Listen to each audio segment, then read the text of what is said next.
Pagpalakpakan natin siya ng maraming palakpak. Ayan, thank you so much. Pwede na po tayo paupo lahat. Ayan. Ayan tayo, marami-rami tayong Jolly Kids.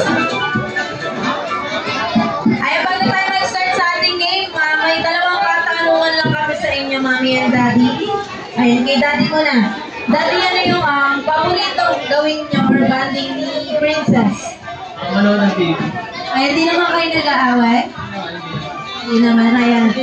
Kay Mami naman. Mami, ano yung values or ugali na gusto niyong ma-adapt ni Baby Princess sa kanyang paglaki ng kapatid? Mabait ko. Mabait ka, Mami. Oo daw, mabait ko. Parang ano, hindi ka na naniwala, Daddy. Ayan, thank you so much. Pwede na po kayo makihalubilo sa ating mga guests.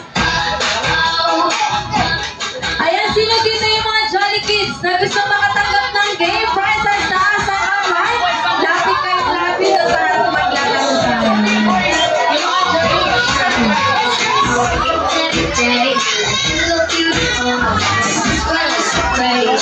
Ayan lang, huwag kayo malis.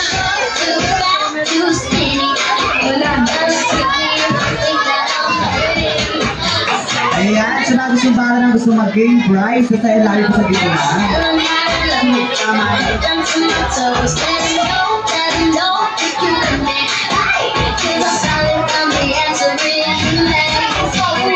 nahihiya yung mga Jolly Kids natin. Ayan, ganito na lang. Balik na lang kayo sa mga upuan nyo. Lahat na lang kasali.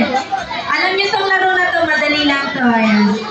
Ang laro natin ay Bring Me Game. Alam nyo yan.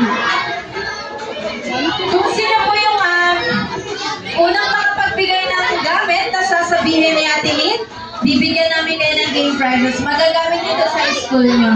Ayan, para sa ating first item. Bayan ang first item natin. Ang sabi ni Joby, pauna pa din ng cellphone! Charger! Charger! Charger! Charger! Charger! Charger!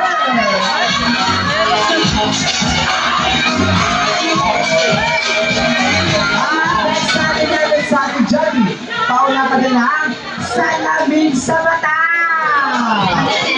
Ano yung